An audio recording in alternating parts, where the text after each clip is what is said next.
예수님께서 길을 가실 때 날 때부터 맹인된 사람을 보셨습니다.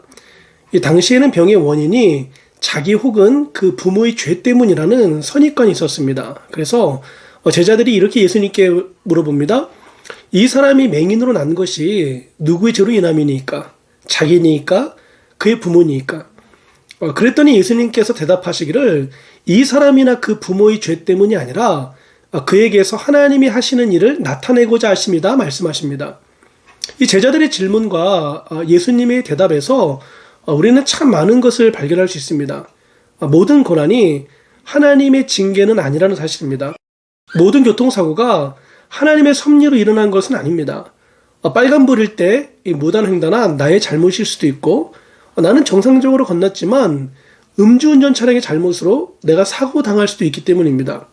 그러니까 우리 인간의 잘못과 또 실수와 죄 때문에 발생한 고난을 이 섭리라는 이름으로 하나님께 책임을 돌리는 것은 우리 실수와 죄를 합리화할 수 있는 위험에 빠지게 만듭니다. 예수님께서 매우 이상한 행동으로 이 시각 장애인을 향해 명령하십니다. 이 땅에 침을 뱉어서 진흙을 이긴 뒤에 눈에 바릅니다. 이 시각 장애인이 지금 볼 수 없어서 그렇지 이 침으로 이긴 진흙을 자기 눈에 바르려는 것을 보았더라면 아마 이렇게 말하지 않았을까요? 주님 이거 왜 이러십니까? 제가 질문 하나 해보겠습니다. 예수님 침에 효능이 있어서 시각 장애인이 보게 된 걸까요? 아니요. 침에 효능이 있었더라면 이미 보게 되었을 테니 굳이 실로암에까지 가서 씻으라고 하실 필요가 없었겠죠. 그렇지 않나요? 그렇다면 예수님께서 이렇게 행동하신 의미가 무엇일까요? 그러니까 상식적으로 생각하면 이 진흙을 눈에 바르는 것은 비위생적이지 않습니까? 그러니까 이게 보게 하려는 거야, 보지 못하게 하려는 거야. 이런 생각 들지 않으세요? 그런데 예수님께서 왜 이렇게 하셨을까요? 그건 바로 우리 주님께서는 어떤 피조물을 통해서도 그리고 어떤 방법을 통해서도 고치실 수 있는 전능하신 분임을 보여주시기 위함입니다. 근데 침으로 이긴 진흙이 이 시각 장애인을 치료하는 게 아닙니다. 실로암이 이 시각 장애인을 보게 하는 게 아닙니다. 바로 치유의 근원이신 예수님께 치료의 능력이 있는 줄로 믿습니다. 사도행전 19장에 재미있는 기사가 나옵니다.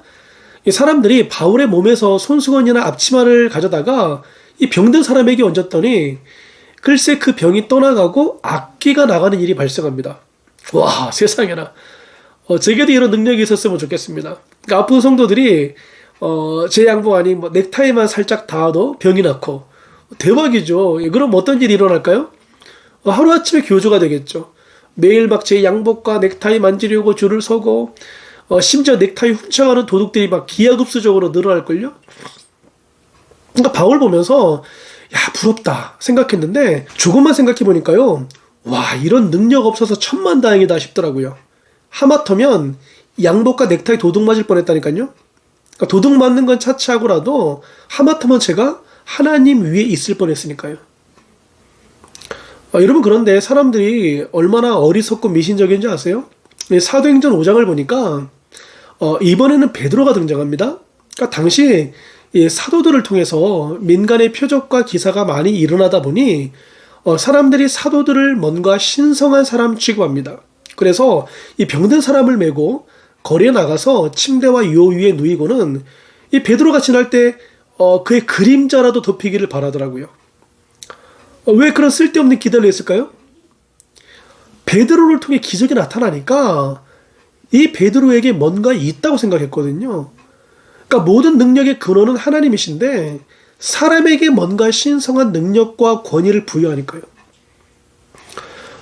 전혀 그러실 일 없겠지만 혹시라도 제가 목사라고 해서 저를 신성한 사람 취급하지 말기 바랍니다.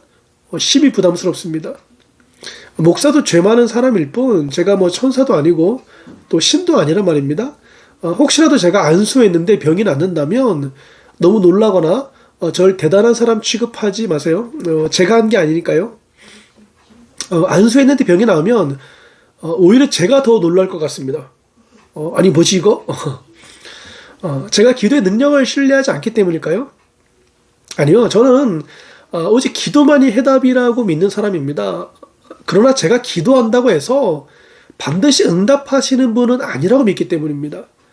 응답은 하나님께 달려 있으니까요. 이게 우리의 모습 아닐까요? 그러니까 처음에는 열심히 도와달라고 기도하면서 막 몇 번에서 익숙해지면 내가 한 걸로 착각하잖아요. 물론 내 노력과 열심히 빚어낸 결과가 맞죠. 근데 내 노력과 열심만으로 이뤄낸 결과라는 거죠. 우리는 알잖아요. 아니라는 거. 그러니까 분명 하나님께서 내가 포기하려고 할 때 힘주셨고 또 위로해 주셨고 능력 주시면서 지금까지 이끌어 오셨다는 거 우리 다 알잖아요. 예수님께서 왜 침을 사용하시고 진흙을 사용하셨을까요? 이것은 그저 도구에 불과하죠. 그러니까 도구 그 이상도 그 이하도 아닙니다.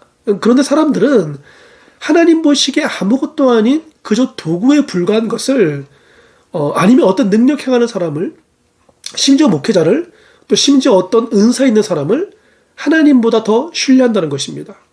그러니까 이게 얼마나 어리석은 것입니까? 도구는 도구일 뿐이죠. 그 도구가 하나님 자리를 대신할 수는 없습니다. 사람들은 각자 자기만의 도구를 가지고 있습니다. 뭐 사회적인 저명 인사라든가 아니면 개인의 능력일 수도 있고요. 뭐 지식일 수도 있고 뭐 부와 명예일 수도 있고 뭐 가정 환경이 될 수도 있습니다. 하지만 그것은 그저 도구일 뿐입니다. 그러니까 그것이 거룩한 도구가 되어서 나를 도와줄 수도 있지만 오히려 부정한 도구가 되어서 나를 망치게 할 수도 있습니다. 무엇이 그것을 결정할까요? 이 도구를 신뢰하느냐, 도구보다 하나님을 더 신뢰하느냐의 차이입니다. 말씀의 결론을 맺도록 하겠습니다. 예수님께서 날 때부터 시각장애인 된 자를 침을 뱉어서 진흙을 이겨 눈에 바르게 됩니다. 여기서 무엇을 할 수 있습니까? 하나님께서는 그 어떤 피조물로도 그리고 그 어떤 방법으로도 고치실 수 있는 분이라는 것입니다. 그러니까 하나님께서 쓰시기만 하면 그 어떤 피조물이라 할지라도 거룩한 도구가 될 수 있습니다.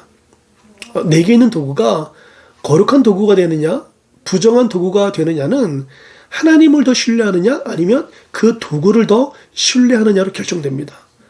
세상에 있는 대부분은요 다 같이 중립적인 것입니다. 그러니까 그 자체로 선이거나 악인 것은 드뭅니다. 돈이 선한가요? 악한가요?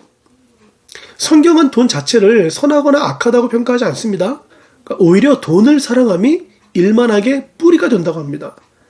혈연, 지연, 학연이 나쁜 건가요? 아니요. 그 자체로는 선도 악도 아닙니다. 하나님보다 더 신뢰하면 악한 도구가 되고 하나님을 더 신뢰하면 하나님께서 이것들을 선한 도구로 사용하시는 것입니다. 우리에게 있는 모든 도구, 즉 관계, 부, 명예, 능력, 가정환경, 직장, 직위 이 모든 것이 부정한 도구가 아니요 거룩한 도구가 되어서 하나님의 영광을 위해 쓰이기를 우리 주님의 이름으로 축복합니다.